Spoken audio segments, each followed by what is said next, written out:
നടനും BJP നേതാവുമായ കൃഷ്ണകുമാറിന്റെ മകൾ ദിയാകൃഷ്ണയും അശ്വിൻ ഗണേഷും തമ്മിലുള്ള വിവാഹം സെപ്റ്റംബറിൽ നടത്താനിരിക്കുകയാണ്. പ്രണയത്തിലായിരുന്നു ഇരുവരും. അശ്വിനുമായി പ്രണയത്തിലാണെന്ന് നേരത്തെ വ്യക്തമാക്കിയതും ദിയാകൃഷ്ണ തന്നെയായിരുന്നു. പിന്നീട് ഇരുവരുടെയും കുടുംബം ഇടപെട്ട് വിവാഹവും ഉറപ്പിച്ചു. ഓരോ തീരുമാനങ്ങളും അപ്പപ്പോ തന്റെ സോഷ്യൽ മീഡിയ പ്രൊഫൈലിലൂടെ ദിയാകൃഷ്ണ പങ്കുവെക്കുകയും ചെയ്യും. പ്രൊപ്പോസ് ചെയ്തതും വിവാഹം ഉറപ്പിക്കലും താലി വാങ്ങി പൂജിക്കാൻ കൊടുത്തതും സ്വർണം വാങ്ങാൻ പോയതുമെല്ലാം ദിയ സോഷ്യൽ മീഡിയയിൽ പങ്കുവച്ചിരുന്നു. ഓണം കഴിഞ്ഞാലുടനെ കല്യാണമുണ്ടാകുമെന്നും ദിയ വ്യക്തമാക്കിയിട്ടുണ്ട്.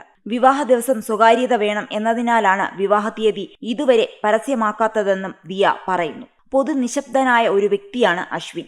ഈയിടെയാണ് സഹോദരിമാരായ ഹൻസികയും ഇഷാനയുമൊക്കെയായി അശ്വിൻ സെറ്റായത്. ഇടയ്ക്കിടയ്ക്ക് വീട്ടിൽ വന്നും ഒരുമിച്ച് കൂടെ ഡിന്നറിനുമൊക്കെ പോയി സെറ്റായത്.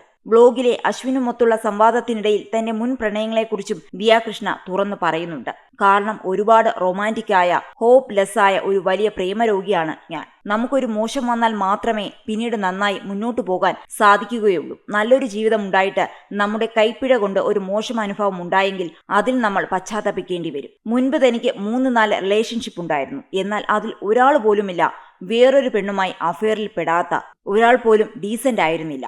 അവർക്കൊക്കെ മറ്റു സ്ത്രീകളുമായി ബന്ധമുണ്ടായിരുന്നു. ആരെയും പേരെടുത്ത് പറയുന്നില്ല. ഓരോരുത്തരും സോഷ്യൽ മീഡിയയിൽ ഡീസന്റായി കാണിക്കും. പക്ഷെ എല്ലാ അവന്മാർക്കും രഹസ്യ ബന്ധങ്ങൾ ഉണ്ടായിരുന്നു.